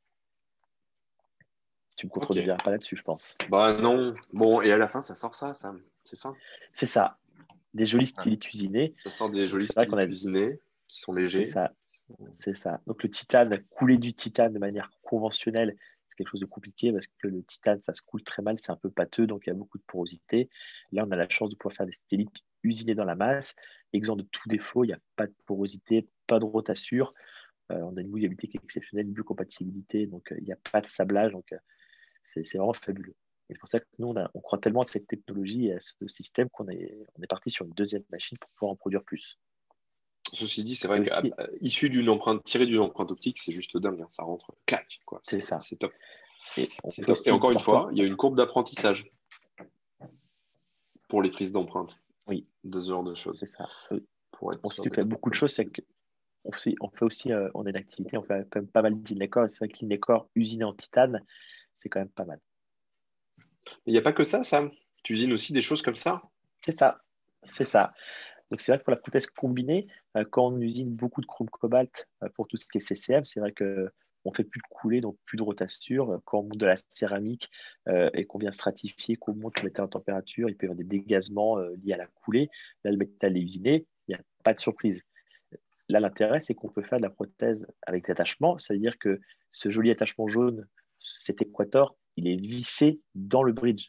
C'est-à-dire que pour la pérennité de la prothèse, c'est-à-dire que si un jour cette partie elle est usée, eh ben on peut la changer. S'il y a un tournevis spécial, on vient le dévisser, on vient visser un nouvel attachement. C'est-à-dire qu'on a une prothèse qui est beaucoup plus pérenne dans le temps. Et ça, c'est vraiment chouette.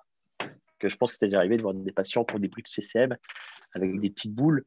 Les boules sont usées, de pure rétentive. Ben, expliquer au patient qu'il a des attachements et qu'on va lui mettre un crochet sur une canine, je pense qu'il n'est pas très content. Là, le patient, il Non. faut lui dire que si un jour l'attachement est usé, on peut réintervenir et avoir un nouvel attachement sans déposer de bridge, sans changer sa prothèse.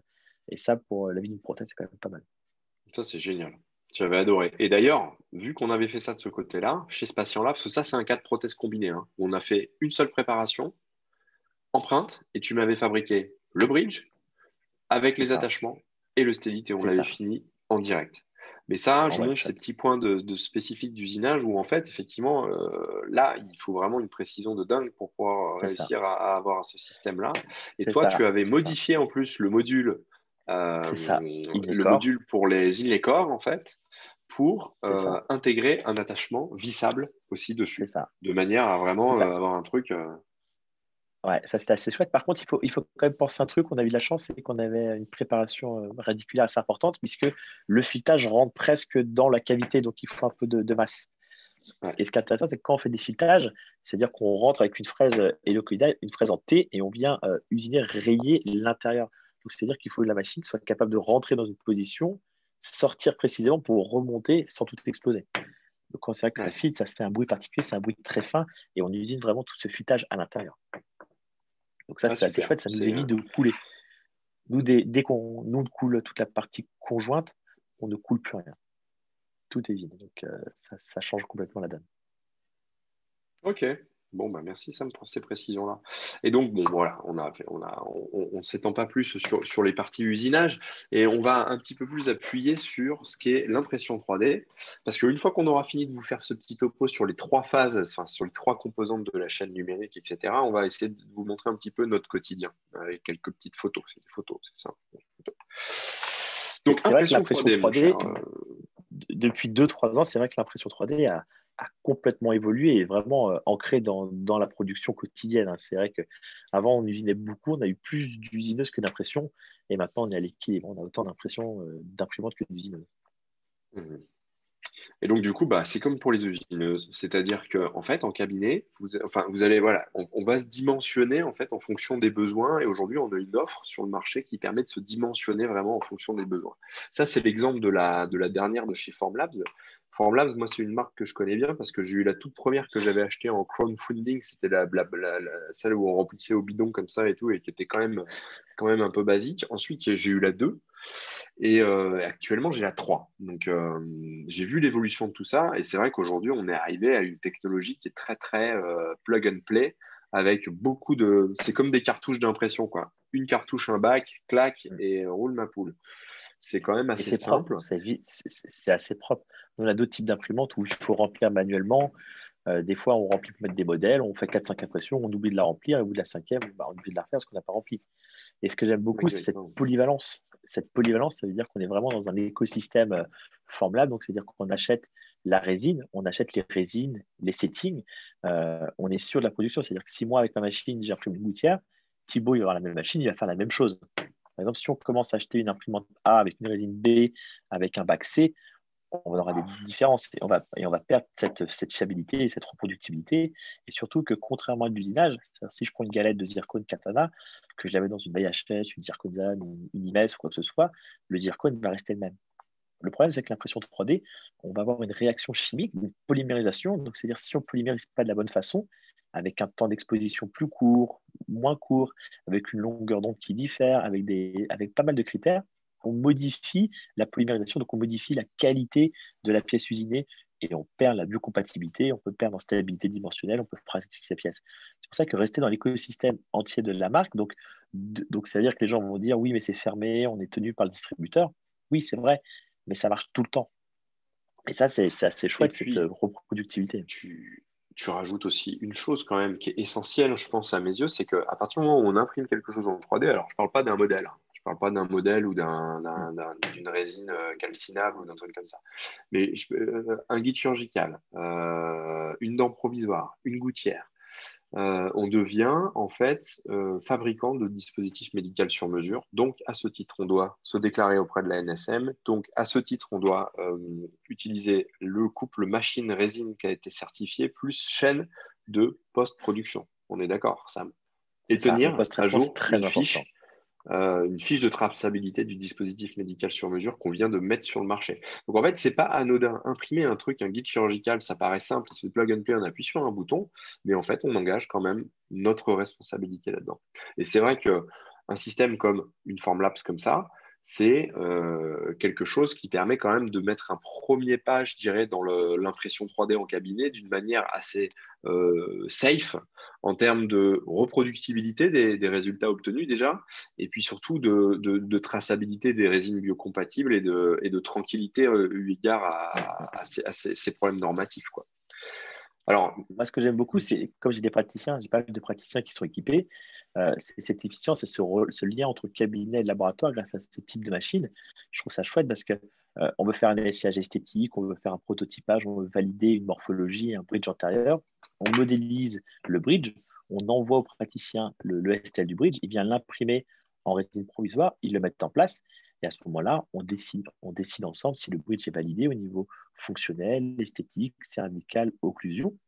Une fois qu'il est validé, comme c'est de la résine biocompatible, le patient peut repartir avec ce bridge pendant que nous, au laboratoire, on vient faire la prothèse définitive. Donc là, ça veut dire qu'en termes d'efficience, il n'y a pas de transport, il n'y a pas de boîte, c'est-à-dire que c'est fait en interne. C'est-à-dire que le praticien reçoit une prothèse qui aura été validée, donc il n'y aura pas de surprise. ok Sam, on va passer la seconde parce qu'on veut nous fermer la boutique bientôt. Donc, ça, c'est imprimante 3D top pour, on va dire, entrer un peu dans le monde du digital. C'est une technologie qui était SLA, donc c'est un petit laser qui vient taper, etc. Après, deuxième option, il y a aussi des imprimantes qui sont un peu plus dimensionnées pour la vitesse et qui, elles aussi, ont de nombreuses résines biocompatibles. C'est l'exemple de cette Nextdent, la Nextdent 5100, qui permet d'aller beaucoup plus vite. On est d'accord? C'est ça. C'est une petite formule à assez vite comme machine. Exactement. En gros, une gouttière, c'est 20 minutes. Donc c'est vrai que C'est c'est ça. quand même assez sympathique. Pareil, logiciel un petit peu plus évolué, système de gestion des résines un petit peu plus évolué, un petit peu plus voilà, on monte d'un cran en fait dans la complexité de tout ça. Et puis on a la version Samuel Morris, C'est donc ça. les Prodway machin. Donc alors là, C'est tu ça. nous prends combien de modèles à la seconde avec ça? Avec ça, tu peux sortir 90 modèles en 5-6 heures. Mais vraiment avec une D'accord. définition sur des couches de 50 microns, est-ce qu'on a un projecteur qui est movible? C'est-à-dire pour éviter les spectres, on projette plusieurs images mis bout à bout. Ok, donc ça vraiment, machine de prod pour les laboratoires. C'est Donc ça. en résumé, tu vois, on peut se dire facilement qu'on peut commencer avec un système comme ça où globalement on a une chaîne complète, impression, résine, post-traitement, donc nettoyage à l'alcool isopropylique et polymérisation. Et avec ça, on est tranquille. Tu nous as fait une petite vidéo qui est fort sympathique pour nous Sur montrer le comment est-ce que préforme. tu importes. Voilà, c'est le logiciel de l'imprimante 3D sur lequel on va pouvoir importer facilement en fait la petite gouttière que tu nous as modélisée. Et en fait, voilà, on voit que c'est assez C'est plug ça. and play, quoi. On prend le fichier, on Voilà, le glisse c'est ça. dessus, ouf, Et ça en fait, apparaît. ce logiciel préforme, il va faire le lien entre la gouttière 3D et l'impression 3D et le back, c'est-à-dire ça va créer les supports qui vont permettre de maintenir l'objet pendant l'impression. Ça va créer les supports qui va faire le lien entre la surface d'impression et la gouttière. Donc on la place, ça vient générer automatiquement les petits supports et après on envoie à l'imprimante. Donc c'est-à-dire qu'il n'y a pas besoin de se creuser la tête sur les settings, les temps d'exposition, tous ces paramètres qui sont assez techniques. Le logiciel le fait pour nous. Parfait. Bon, écoute, voilà, donc on voit que c'est assez simple. Une fois qu'on clique sur le bouton, paf, c'est parti. Ça part L'imprimante directement à 3D, l'imprimante. hop, nous imprime tout ça. Faut quoi? 40 minutes, 50 minutes pour faire une gouttière? Un C'est truc comme ça. ça? Ouais. Ok. Une gouttière, maintenant avec la forme 3, ouais, tu es à 40 minutes. Ouais. Ok. Et puis à la fin, tu obtiens ta C'est un jolie peu plus long sur la gouttière forme 2. qui est parfaitement ajustée à tout ça. Alors, on continue, on accélère un petit peu parce que c'est vrai qu'on a pris beaucoup de temps pour expliquer tout le reste. On fait un petit teasing aussi pour ce qui va arriver bientôt. Au mois de décembre, on en parlera. Ce sont des résines hybrides, en fait, d'impression de choses, inlay ou de petites couronnes, en fait, un peu typées À Serra charger Smart, en quoi. C'est des céramique. résines voilà, chargées en cérame. Voilà les petites photos des premiers tests qu'on a pu effectuer. On en parlera plus en décembre avec Julien Médard et Formlabs. Ça, c'est un exemple en fait, voilà, d'impression 3D aussi. On voit la transparence en fait obtenue sur de la polymérisation laser en fait sur le guide. Ça, c'est une réplique d'un appareil avec des puits de transvissage. Et puis, ça, c'était un protocole pour une mise en charge. D'autres choses qu'on voit un petit peu plus sur les réseaux en ce moment, c'est tout ce qui est gouttière en fait d'injection Composite pour injecté. les composites. Donc en fait là le concept c'est quoi? C'est on va d'une dent qui est cassée, ok très bien pour cet exemple-là, on crée un wax-up qui est une copie miroir en fait de la dent adjacente et on va générer une gouttière avec un petit puits d'injection, en fait, une gouttière sous Splint. C'était Appliance Designer, c'est un autre logiciel. Et cette gouttière-là, en fait, on va pouvoir aussi l'imprimer dans une résine souple et venir l'appliquer en bouche et injecter le composite et polymériser à travers. C'est Donc ça, surtout, c'est... ce qui est intéressant, Oui, c'est les gouttières transparentes, c'est-à-dire qu'on peut polymériser à travers. C'est des composites photo. exactement. Alors, nous voilà sur la dernière partie en fait de ce petit propos. Ça va être bon, Patricia, t'inquiète, on tient le bon bout. 21h18, franchement, impeccable. Donc au quotidien, ça donne quoi en fait ce flux numérique? Donc justement, on va reparler un petit peu de ces différentes strates. En fait, en gros, 2D, 3D, 4D, acquisition de data, bien sûr, modélisation et puis production. Voilà, qu'est-ce qu'on en fait tous les jours? Alors j'ai sélectionné quelques cas rapidement, il n'y reste pas grand-chose, c'est plutôt des photos. Donc ça, c'est l'exemple d'une patiente où voilà, elle souhaitait boucher ses diastèmes. Elle voulait pas réaligner ses collets, pas de chirurgie, rien, bon, un truc simple. Photo, analyse de SmileCloud, on l'a vu. Analyse du coup ensuite en 4D fonctionnel. Transmission au laboratoire de tout ça. Sam nous a ensuite fait sous Exocad, hein, c'est ça, La modélisation, c'est la ça. On a modélisation. utilisé la bibliothèque 3D que SmileCloud a proposé, les dents 3D. Exactement. Et puis ensuite, du coup, c'est moi qui ai produit au cabinet, M-Press A1, multi, maquillé, posé. Donc là, c'est vrai que la patiente, elle est réhabilitée dans la journée. J'ai oublié de mettre les lunettes, tiens, cette petite dame sur cette photo-là.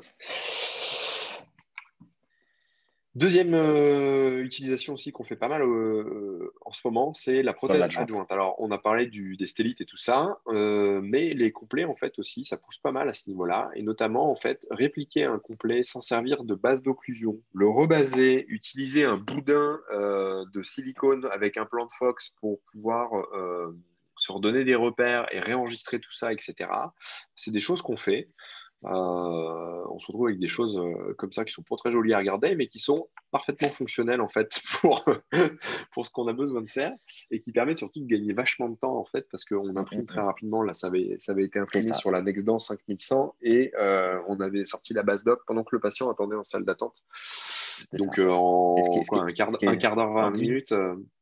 ce qui est chouette, c'est qu'en fait, la prothèse totale, on ne repart pas de zéro, on repart de l'existant, on optimise ce qui est déjà en bouche. Et ça, c'est un gain de temps énorme. On évite les essayages, les reprises d'occlusion, c'est un gain énorme. Et tu Donc du coup, divises par deux le nombre de rendez-vous quand tu fais un complot. ouais, facile, facile. Et surtout, donc là, en fait, tu fais ta modélisation, tu vas C'est séparer ça, en fait les dents c'est de ça, la base rose. Là, sur ce cas-là, on c'est n'avait pas ça. fait d'impression 3D parce qu'on a eu quelques écueils sur les bases imprimées roses, on est d'accord, des fractures, C'est ça, mais on a pour fait l'instant. Ouais. de l'usinage. De l'usinage, On a donc tout usinage usiné de de la chez base Ivoclar, rose, ouais, en hypobase, exactement. et les dents en Ensuite, Ivocdent.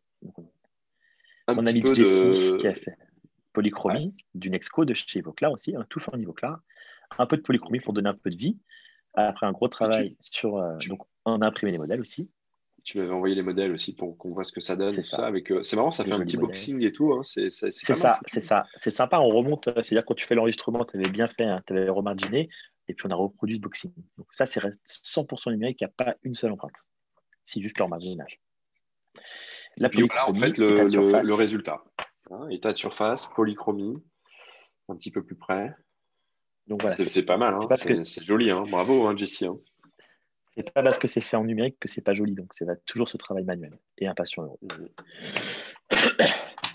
Et puis bah, pour terminer, Pour finir. on va montrer un petit peu, on va parler un petit peu de Lucette qui du coup aussi voulait un petit peu qu'on lui reprenne un petit peu le sourire. Pareil, donc étude en 2 dimensions, SmileCloud, génération d'une bibliothèque du coup dedans, euh, prise d'empreinte optique, Trios, et puis enregistrement fonctionnel, la 4e dimension. Avec Donc une voilà, occlusion assez là, atypique. ouais, Lucette, elle avait une occlusion pas simple, c'est vrai. Mais en même temps, elle voulait obtenir un sourire amélioré. Avec, en fait, c'est ça, c'est un truc hyper efficient qu'elle voulait. Quelque chose qui puisse rendre, qui soit esthétique, qui tienne la marée et qui lui rende service esthétiquement. Donc, en fait, c'est vrai que là, on a réussi à répondre à tous ces critères-là et à lui proposer une prothèse, en fait, qui va être pérenne dans le temps parce qu'on a enregistré, en fait, tous ces mouvements fonctionnels. Il y aura un stélite en bas, hein, qui est pas là. Et puis voilà, donc pareil, Samuel m'a fait la modélisation avec la bibliothèque SmileCloud, etc. Vous remarquerez on se renvoie souvent la balle en fait digitale et que du coup voilà, donc ça c'est la usinage, texture et maquillage par mes soins au cabinet. Et puis voilà Lucette heureuse de son nouveau sourire, Ravi. mais un peu déçue parce que à cause du confinement, les thés dansants n'ont pas été rouverts encore. Donc, Elle il n'a va pas falloir pu patienter inaugurer un son peu. sourire. Mais je lui ai dit, de toute façon, c'est pas grave parce que ça permettra quand même à la papille, notamment entre les deux centrales, de finir de bien prendre sa place. Donc, ça n'en sera que mieux au printemps, au moment de la réouverture des thés dansants.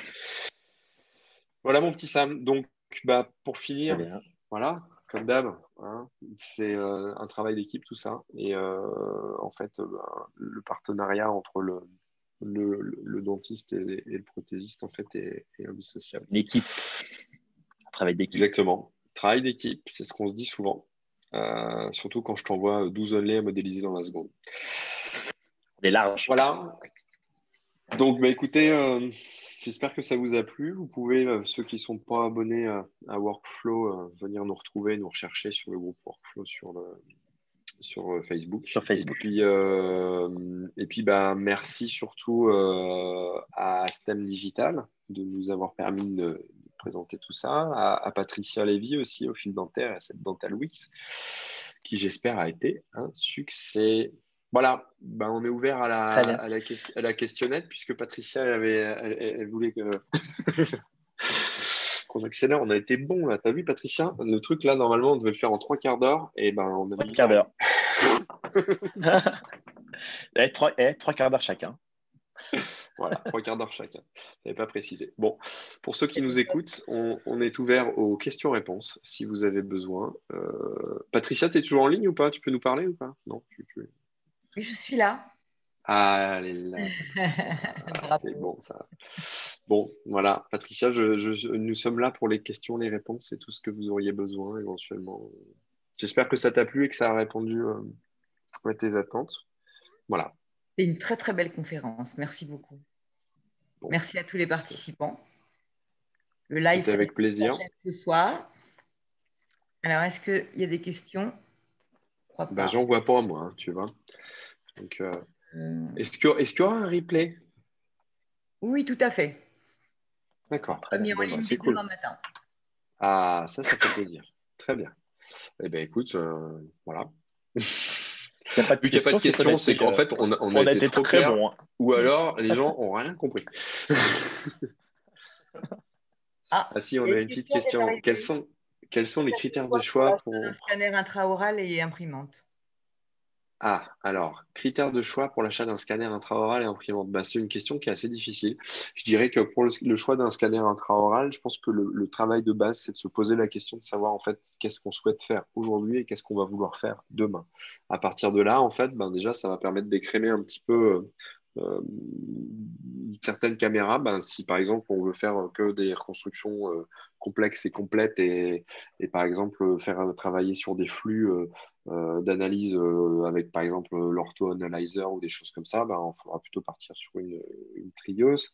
Si on souhaite faire juste des petites empreintes cadrans, ben, en fait, quasiment toutes les caméras sont aujourd'hui à même de pouvoir permettre ce genre de choses. Je pense que c'est cette discussion-là qu'il faut avoir. Alors, pour l'imprimante 3D, ben, c'est un petit peu pareil. Ça va être assez dépendant. Je pense que Sam, là-dessus, tu vas pouvoir répondre, mais globalement, c'est une question aussi de besoin de vitesse et de volume d'impression. C'est ça.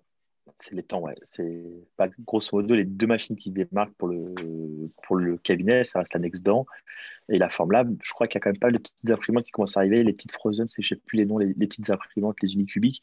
Mais le problème de ces imprimantes, c'est que c'est des imprimantes qui sont plutôt avec des technologies LED, je crois. C'est des résines qui sont ultra sensibles. Ça a les avantages, ça va très vite, mais c'est au niveau de la biocompatibilité. Je suis pas sûr que toutes ces résines soient Ouais, il biocompatibles y a pas, en à fait, mon c'est ça, sens. ouais. En fait, le problème aussi, il est là, hein, c'est que n'oubliez pas que du coup, en fait, on est responsable du produit, du dispositif médical qu'on met sur le marché, donc du truc qu'on imprime, un guide. Alors, si c'est que pour faire des modèles, oui, voilà. Après, il y a la Là, ça marche problématique très bien. de la stabilité dimensionnelle et tout ça, bon, voilà. Mais au-delà de Mhm. ça, non, c'est qu'est-ce qu'on va mettre dans la bouche du patient? Est-ce que je mets quelque chose qui est certifié dans la bouche de mon patient?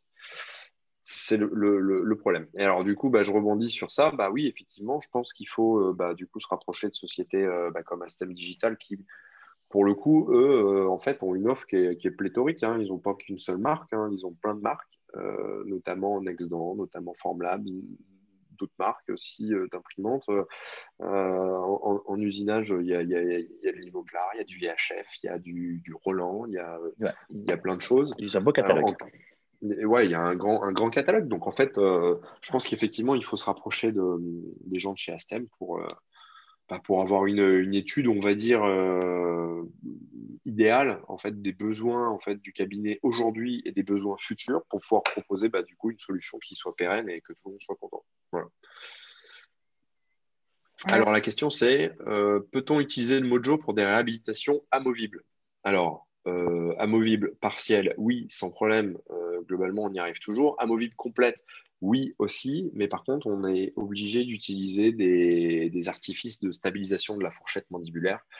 Alors, moi, les essais que j'ai pu faire pour le moment, en fait, c'est des duplicata de prothèses, comme on vous l'a montré avec Samuel tout à l'heure. Utiliser le duplicata de la prothèse et j'ai scanné la fourchette avec le système de clips pour le papillon qu'on vient fusionner en attachement sur ce duplicata de prothèse.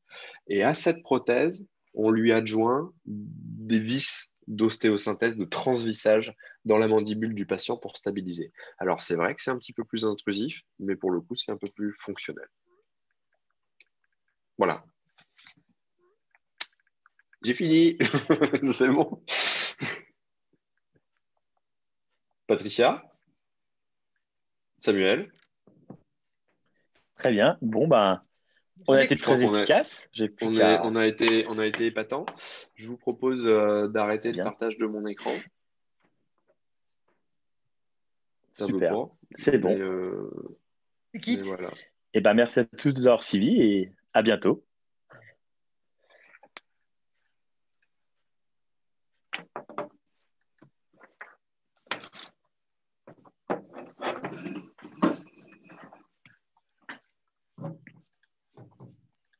Tu es toujours en live? Bah, je dis au revoir à tout le monde. En fait, parce que c'est moi qui ai la main pour quitter, mais j'y arrive pas.